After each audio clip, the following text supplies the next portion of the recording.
বয়স এখনো ২৮ বছর হয় নাই, তৃতীয় বিশ্বকাপ খেলছেন। ২০১৮ প্রথম বিশ্বকাপ, আসলেন, দেখলেন, চ্যাম্পিয়ন হলেন। ২০২২ ফাইনালে উঠলেন, কিন্তু হ্যাট্রিকও করলেন। বাট লিওনেল মেসির নামে সেই বিশ্বকাপটা সম্ভবত বিধাতা লিখেই রেখেছিল বলে সেটা থেকে তিনি বঞ্চিত হয়েছেন। এবার তার তৃতীয় ওয়ার্ল্ড কাপ ২০২৬ ইউএসএ। গোল করে ফেলেছেন এই ওয়ার্ল্ড কাপে ৮টা, আগের ওয়ার্ল্ড কাপে ৮টা। হায়েস্ট গোল গেটার এই ওয়ার্ল্ড কাপে, আগের ওয়ার্ল্ড কাপেও। তিনি কি মানুষ নাকি অন্য কোনো গ্রহ থেকে এসছেন? যাকে নিয়ে আলোচনা করছি বা যাকে নিয়ে কথা বলছি, তিনি ফ্রান্সের ক্যাপ্টেন কিলিয়ান এমবাপে। সবাইকে স্বাগত জানাচ্ছি বাংলাদেশ টেলিভিশনের world cup special show FIFA আওয়ারে। হাসান মাহাদি প্রতিদিনের মতোই আপনার সাথে, এবং আমার সাথে আজকে এই আলোচনার জন্য দুজন মানুষ আছেন বাংলাদেশের খুবই খ্যাতি সম্পন্ন ক্রীড়া ধারাভাষ্যকার আলফাজউদ্দিন আহমেদ, আপনাকে স্বাগত। ধন্যবাদ। এবং আরেকজন লেজেন্ডারি মানুষ আমাদের সাথে আছেন, বাংলাদেশ জাতীয় দলের সাবেক তারকা ফুটবলার কোচ শফিকুল ইসলাম মানিক। মানিক ভাই, আপনাকে স্বাগত। ধন্যবাদ মাহাদি। যেই ইন্ট্রোটা দিয়েছি আসলে কিলিয়ান এমবাপের একটা বিষয় নিয়ে কথা বলবো বলে। লিওনেল মেসি, কিলিয়ান এমবাপে দুজনেরই 8 গোল এই ওয়ার্ল্ড কাপে। টপ গোল গেটার, অ্যাসিস্টের কারণে কিলিয়ান এগিয়ে। লিওনেল মেসি পেনাল্টি মিস করেছেন 2টা, পরপর 2 ম্যাচে একই জায়গায় মেরেছেন। কিলিয়ানও গতকালকে একটা পেনাল্টি মিস করলেন। ইন জেনারেলি আমরা কিলিয়ানের কাছ থেকে এই ধরনের ঘটনা দেখি না। একজন কোচ হিসেবে আপনি যখন আপনার টিমের পেনাল্টি টেকারকে পেনাল্টি নিতে বলেন, তাদেরকে আসলে কি পরামর্শ দেন, বা একজন পেনাল্টি টেকারের কি কি কোয়ালিটি থাকলে মানে দল তাকে সিলেক্ট করে পেনাল্টি নেওয়ার জন্য? না, এটা খুব ইজি, আর যে অনেক আগে থেকে প্র্যাকটিস হয় এবং প্র্যাকটিস করার সময় তারা নির্ধারিতভাবেই তারা মারেন, এবং যে বেস্ট মারে সে মাঠে তাকেই মারতে দেওয়া হয়। এবং প্র্যাকটিসের ভিতরে দেখা যায় যে এমবাপ্পে সবসময় গোল করে, এবং তার কারণেই তাকে সবসময় দেওয়া হয়, এবং তার বাইরে কিন্তু কাউকে দেয় না। আমার কাছে মনে হয়েছিল যে মেসি ছাড়া কিন্তু কাউকে মারে না। উসমান দেমবেলে বলটা প্রথমে বসিয়েছিলেন, পরে কিলিয়ান নিজে থেকে এসছেন উইলিংলি। মানে আমার কাছে তখনও মনে হচ্ছিল যে ওসমান দেমবেলে হয়তো মারবেন, কারণ ইনিশিয়ালি তিনি স্পটে ছিলেন। না, এটা তো আগের ম্যাচও দেখা গেল ভিনিসিয়াস জুনিয়র এরকম করেছে, কিন্তু মারতে দেওয়া হয়েছে, যাকে মারার কথা তাকেই মারতে দেওয়া হয়েছে। ব্রুনো গিমারেশ মেরেছিলেন। এটা হলো একটা ট্যাকটিসও হতে পারে অপোনেন্টকে, গোলকিপারকে করার জন্য, যে আগে থেকে রেডি, যে ওর ব্যাপারে জানে যে এমবাপ্পে মারবে, কিন্তু হাতে বল নিয়েছে আরেকজন, সে কনফিউজড হবে, যার কারণে এটাও একটা টেকনিক হতে পারে। কারণ আগে থেকে তো নির্ধারিত এমবাপ্পে মারবে, এবং তার তো সামনে তার তো মিস নাই। এটা কি কখনো চেঞ্জ হয়? ধরেন মাঠে ক্যাপ্টেন যদি গিয়ে দেমবেলেকে বলে যে তুমি পেনাল্টিটা নিও না, আমি নিতে চাই, সেটা কি সম্ভব? সম্ভব, এটা এই লেভেলে অবশ্যই সম্ভব। তারা জানে যে কে ভালো মারে, কার প্রতি আস্থা আছে। ধরেন ডাগ আউটে দিদিয়ে দেশমের জায়গায় আপনি বলে দিয়েছেন যে পেনাল্টিটা আসলে দেমবেলে মারবে, কিন্তু পরবর্তীতে মাঠে যদি এটা কিলিয়ান মারতে চায়, সেটা কি পসিবল? না, কোনোভাবেই পসিবল না। এটাই নির্ধারিত, এবং কোচের ইনস্ট্রাকশনই এটা, এবং এটার জন্য জবাবদিহিতা করতে হবে। কারণ কারো ব্যক্তিগত ইন্টারেস্টে এটা হবে না, টিমের ইন্টারেস্টে হবে। এখানে দেশ জড়িত, টিম জড়িত, এবং টিমের রেজাল্ট জড়িত। সেক্ষেত্রে তাকেই মারতে দিতে হবে, এবং সে যদি প্রথমবার মিস করে যদি দ্বিতীয়বার আরেকটা পেনাল্টি পাবে, তাকেই মারবে। এবং সেই সময় যদি কিলিয়ান ধরেন দ্বিতীয় আরেকটা পেনাল্টি তারা পেয়েছে, সেই ক্ষেত্রে যদি ধরেন কিলিয়ান উইলিংলি বলে যে না, আমি মারতে চাই না, আমি এখন কিছুটা কনফিউজড, আমি আরেকজন টেকারকে নিতে দেই, এটা হতে পারে। এটা সিগন্যাল নিয়ে করবে, এটা হতে পারে। আমি দেখেছি যে মাঠে 3টা পেনাল্টি পেয়েছে একটা টিম ক্লাব লেভেলে।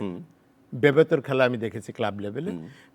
বেবেতো প্রথমটা মিস করেছে, দ্বিতীয়বারও মিস করে, তৃতীয়বার যে গোল করেছে তাকেই মারতে, আর কেউ চেঞ্জ করে নাই। কিন্তু এটা নির্ধারিত একটা জিনিস, যে তার প্রতি আস্থা টিমের, সে সবসময়ই গোল করে, এবং সেইটুকু বঞ্চিত করে না কখনো, এবং এটা মিস হইতে পার্ট অফ দ্য গেম হিসাবে ধরে নেয়। আচ্ছা মানিক ভাই, আরেকটু পেনাল্টি নিয়ে আরেকটা প্রশ্ন করি। লিওনেল মেসি মিস করে গেছেন, কিলিয়ান মিস করছেন, মানে গোলকিপাররা ভালো করছেন নাকি তারা কোন একটা এক্সট্রা প্রেসারের মধ্যে পড়ে যাচ্ছেন? না, আমার কাছে মনে হচ্ছে 2টা পেনাল্টি একদম সিলি হয়েছে, এবং এটা মেসির কাছ থেকেও আশা করা যায়নি, এবং এমবাপ্পের কাছ থেকেও আশা করা যায় না। এমবাপ্পের যেই ফোর্স, যেই পাওয়ার দেয়, সেই পাওয়ারের ধারে কাছেও বলটি ছিল না, এবং গোলকিপারের ফেভারে না, গ্রাউন্ড বল গোলকিপারের ফেভারে কখনো না। কিন্তু একটা হাইট আছে, সেটা গোলকিপারের ফেভারে যায়। কোমর হাইট যেটাকে আমরা কোমর হাইট যেটা বলে, সেটা গোলকিপার ডাইভ দিলে ওইটাই সবচেয়ে আগে টাচ হয়, কিন্তু সেটা নিচে দিয়ে গেছে, কিন্তু এত স্লো গেছে মনে হলো ব্যাকপাস করেছে। এক্স্যাক্টলি তাই, এক্স্যাক্টলি ব্যাকপাস করেছে।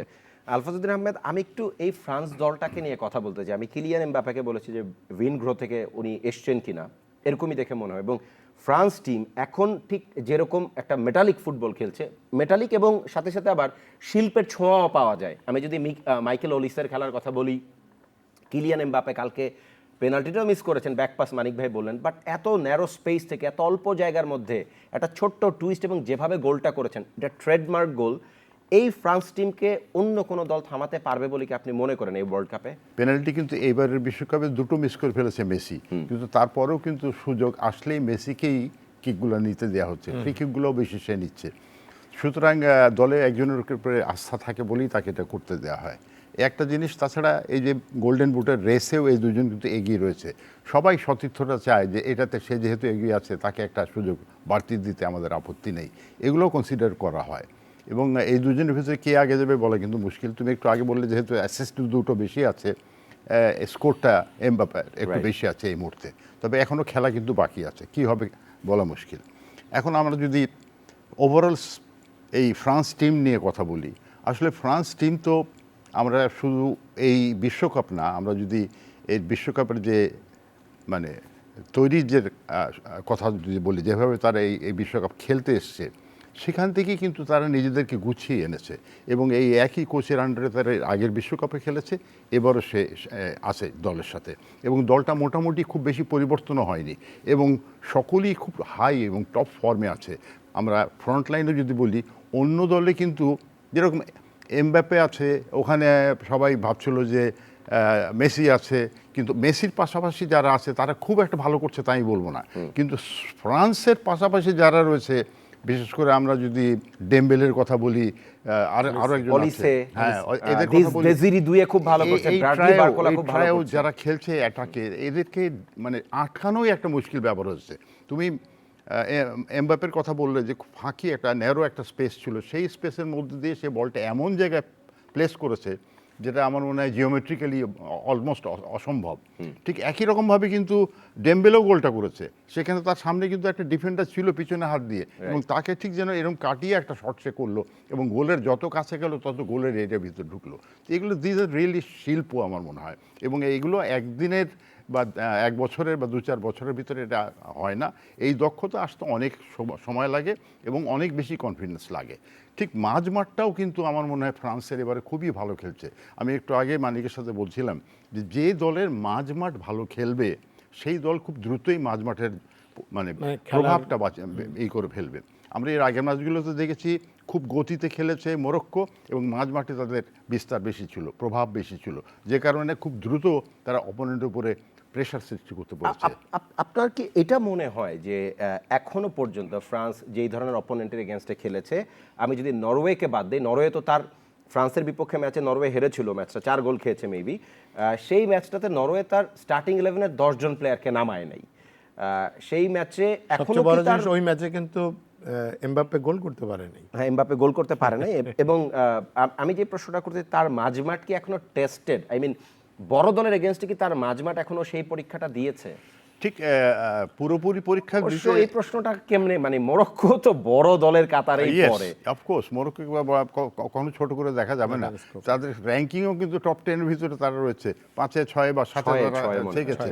তো এই অবস্থায় সেই দলকে ছোট করে দেখা যাবে না, কিন্তু আমরা দেখছি যে প্রত্যেক ম্যাচেই ফ্রান্স খেলতে নেমেই কিন্তু মাঝ মাঠের দখলটা তাদের নিয়ন্ত্রণে নিয়ে নিচ্ছে, এবং খুব দ্রুতই তারা কিন্তু অ্যাটাকে চলে যেতে পারছে, এবং most of the time position বেশি তাদের কাছে থাকছে, এবং খেলাগুলো কিন্তু মরক্কোর সাথে ম্যাচে ফ্রান্সের পজিশন কম ছিল, 54% বলের দখল ছিল মরক্কোর কাছে। আমি একটু শফিকুল ইসলাম মানিক আপনার কাছে যেতে চাই। মরক্কোকে আমরা দেখেছি 2022-এ যখন এই দলটা খেলতে এসছে, that time they were underdog, এবং তারা একটু লো ব্লক ডিফেন্স করেই প্রত্যেকটা ম্যাচ আসলে সেইভাবে জিতে সেমিফাইনাল পর্যন্ত গিয়েছিল। সেমিফাইনালে ফ্রান্সের কাছে 2-0 গোলে হেরে তারা বাদ পড়ে গিয়েছিল। এই ওয়ার্ল্ড কাপে তারা কিন্তু আন্ডারডগ হিসেবে আসে নাই, তারা লাস্ট ওয়ার্ল্ড কাপের সেমিফাইনালিস্ট, তারা আফকনের চ্যাম্পিয়ন, যদিও তারা লিগালি আফকনের চ্যাম্পিয়ন না, চ্যাম্পিয়ন ছিল সেনেগাল, একটা ডিসিপ্লিনারির কারণে তাদেরকে আসলে চ্যাম্পিয়ন ঘোষণা করা হয়েছিল, বাট বাছাই পর্বে তারা অপরাজিত ছিল। এই দলটা যখন কোয়ার্টারে ফ্রান্সের বিপক্ষে নামবে অনেকেই মনে করেছিল যে ফ্রান্সের জন্য ম্যাচটা খুবই টাফ হবে, কিন্তু ম্যাচে একটা সেকেন্ডের জন্য মনে হয় না যে ফ্রান্স কোনো জায়গায় পিছিয়ে আছে, ফ্রান্স একটা গোল খেতে পারে অথবা ফ্রান্স গোল দিতে পারবে না, একটাবারও মনে হয় নাই। এই যে কম্পিটিটিভ মরক্কো টিমটার হলো কি, তারা একদমই মাঠে কোনো ইম্প্যাক্ট রাখতে পারলো না। বেসিক্যালি তারা একটু মিড ব্লক, একটু আপনার কি বলে এটাকে ফ্রন্ট লাইন প্রেসিংয়ে ছিল, হাই প্রেসিং খেলতেছিল। সেই দলটা একদমই লো ব্লক ডিফেন্সে কেন চলে গেল বলে মনে করেন? ফ্রান্সের সাথে আগের ওয়ার্ল্ড কাপে হেরেছে, আর ফ্রান্স একসময় শোষক ছিল, আর তারা হলো ছিল অধনস্থ। এখন সেটা সমানে সমানে পাল্লার জায়গায় চলে আসছে। তো এই পাল্লাটি দিতে দেওয়া, আমি যেটা এক্সপেক্ট করেছিলাম যে মরক্কো ভালো ফুটবল খেলবে, তাদের যেই গতি এবং একটা মুসলিম দেশ, যেই মুসলিম দেশগুলো আমার কাছে মনে হয়েছে যে তারা মাঠের ভিতরে ডেসপারেটলি খেলে, তাদের যেই আকাঙ্ক্ষার চূড়ান্ত পর্যায় পর্যন্ত 90 মিনিটস পর্যন্ত তারা হাল ছাড়ে না, এই ফুটবলটা আমি কালকে মরক্কোর ভিতরে টোটালি পাইনি।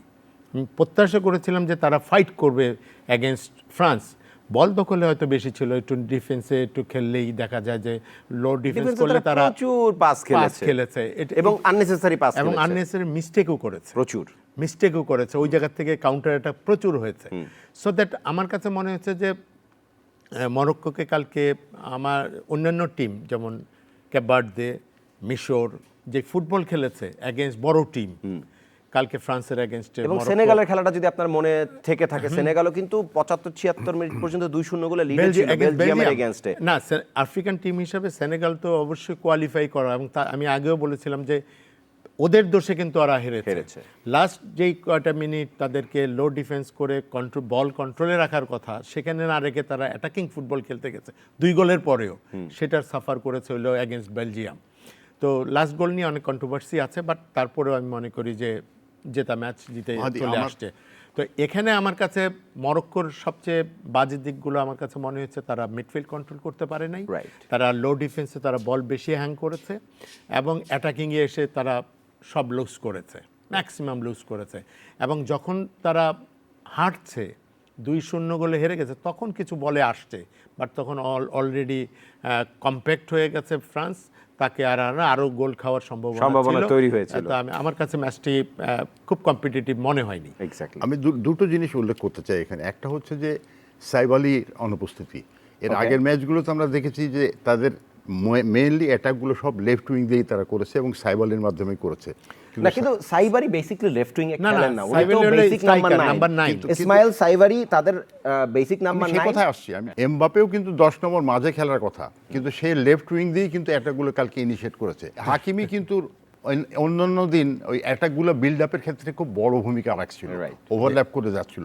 কালকে যেহেতু এমবাপ্পে ওখানে খেলছিল, সে কিন্তু সে সুযোগই পায়নি, সে এমবাপ্পেকে ঠেকানোর ব্যাপারেই কিন্তু ব্যস্ত সবসময় থেকেছে, যে কারণে যে মিডফিল্ডে খুব বেশি রেজিস্ট করতে পারেনি মরক্কোর, সেই জন্য কিন্তু ওই ব্যাপারটা কি আসলে এটা নাকি শুরু থেকেই নেগেটিভ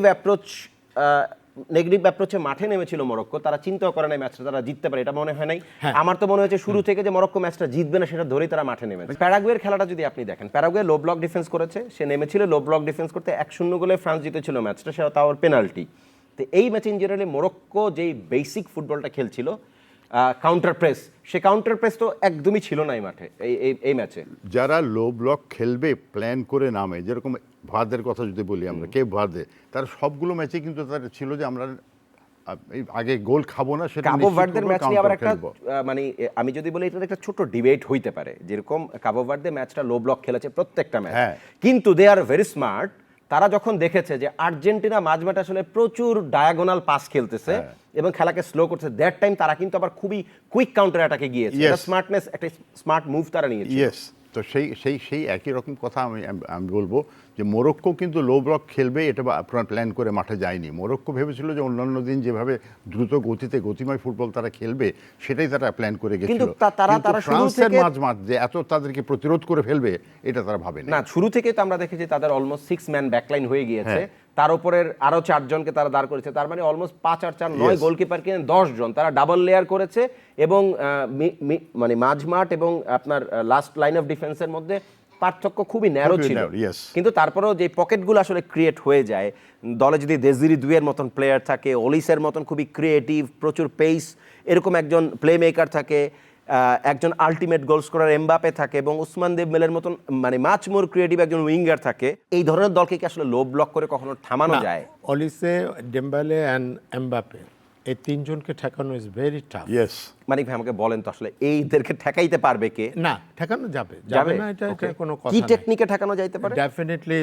লো ব্লক যদি কোনো টিম করে, ইভেন্ট টিম হলে সেটা ডিফারেন্স।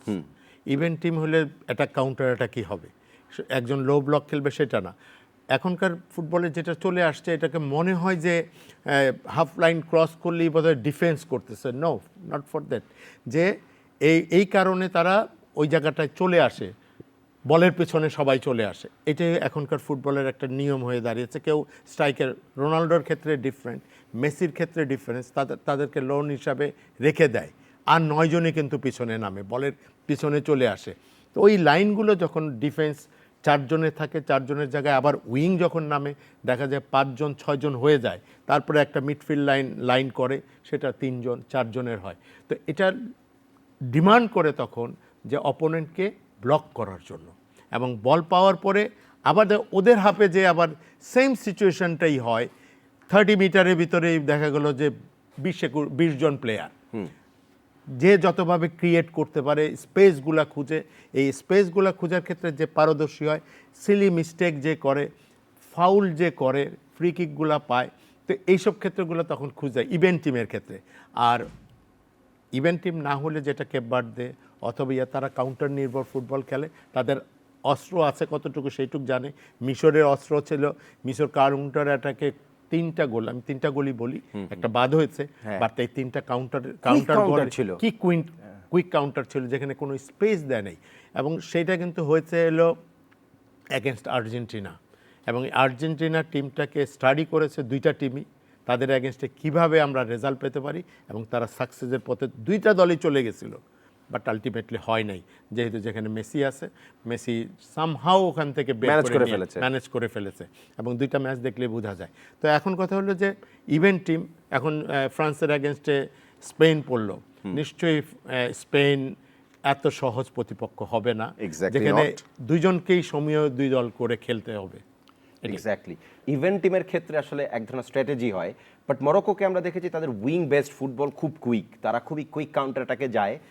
গতকালকের ম্যাচে এই কুইক কাউন্টারের জিনিসটা আমরা দেখলামই না, মোস্ট অফ দ্য টাইম তারা ডিফেন্ড করতে থাকলো। একটা জিনিস মনে রাখতে হবে যে প্রতিপক্ষ যেদিন খেলা হবে, ফ্রান্সের খেলা যেদিন মরক্কোর সাথে, সেদিন নিশ্চয়ই ফ্রান্সের কোচ অন্য কোনো দলের সাথে খেলার গেম প্ল্যান করে নেই।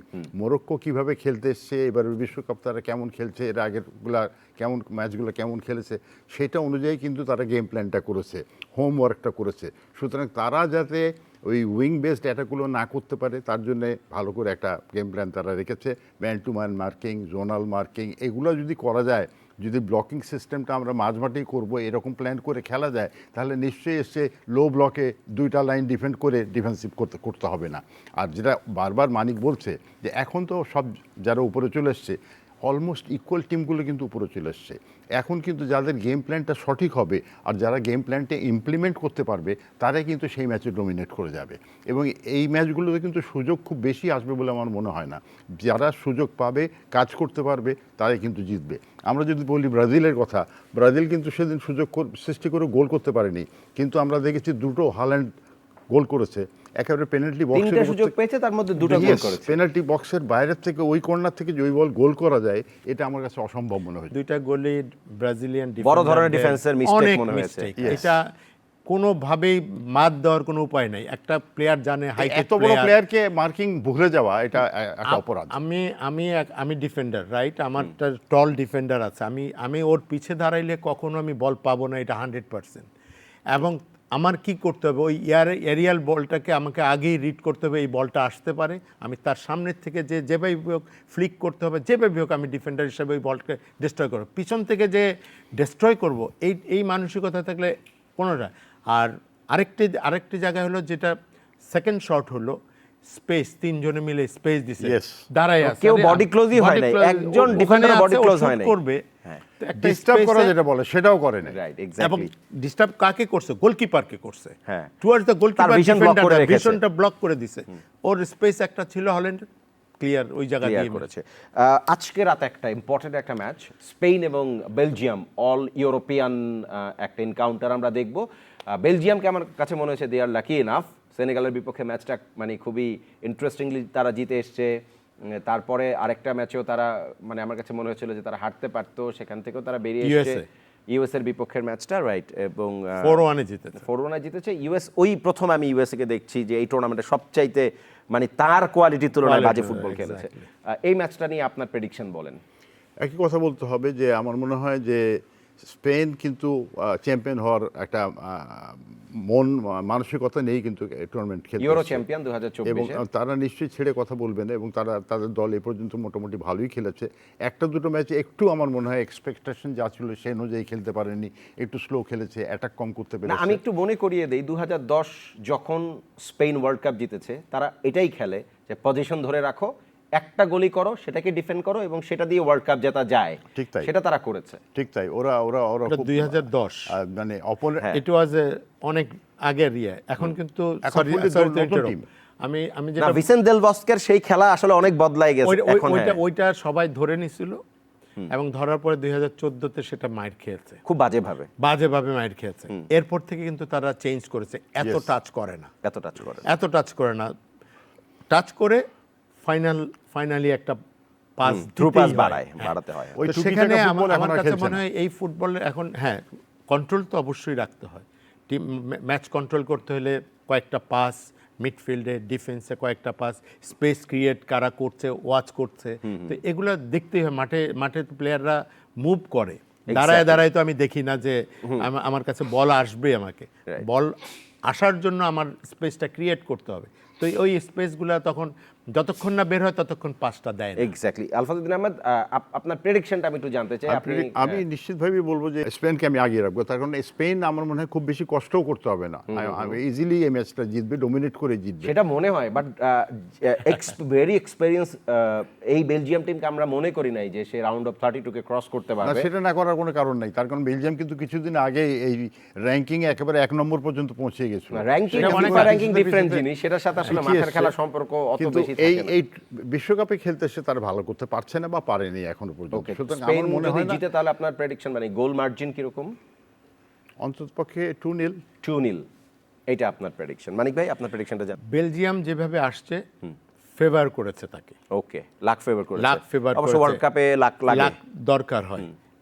এগেনস্ট সেনেগাল তারা লাস্ট গোল পেয়েছে, ভেরি লাকি, এবং এত পরে যে সেনেগাল হেরে যাবে এটা কল্পনাই করতে পারে নাই। ওখান থেকে তারা ছিটকে যাওয়ার কথা ছিল এবং আসলো আমেরিকার সাথে খেলা। হ্যাঁ, আমেরিকার ব্যাড ডে ছিল। ব্যাড ডে ছিল এবং এত বাজে খেলবে, কারণ এটা হইতে পারে সাইকোলজিক্যালি তারা একটু চাপে ছিল। Belgium is not a bad team, তারা তাদের গোল্ডেন জেনারেশন কিন্তু এইভাবে আসছিল, একবার সেমিফাইনাল পর্যন্ত খেলে ছিটকে গেছে। বাট এবার মনে হচ্ছে যে তারা একটু পাওয়ার হাউস না হলেও পাওয়ার নিয়ে মাঠে খেলছে। আপনার প্রেডিকশনটা একটু জানি। আমার প্রেডিকশন টাইট ম্যাচ হবে এবং গোল গেটিং এর ক্ষেত্রে আমি জানি না, লুকাকুর ফেভার করছে এখন। ওর ভাগ্য ভালো হয়। ওর ভাগ্য ভালো।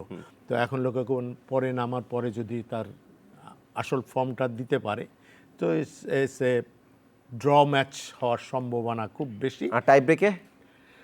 তাই বাকি ডেফিনেটলি কোর্তোয়াকে, আপনি বেলজিয়ামকে এগিয়ে রাখছেন। আলফাজউদ্দিন আহমেদ, আপনার হচ্ছে স্পেন 2 এবং নীল, দুজন মানুষের দুরকম মত, সময় খুব কম। গোলকিপার কিন্তু এখনো গোল খায়নি, এটাও মাথায় রাখতে হবে। Right. এখন পর্যন্ত গোল স্পেনের গোলকিপার গোল খায় না এবং রেকর্ড সংখ্যক টাইম তিনি গোল খান এটা নাই। তো আমরা সমীহ এবং সম্মান এবং দেখাতে হবে। ইউনাই সিমন খুবই ভালো goalkeeper Right. Definitely. So Simon.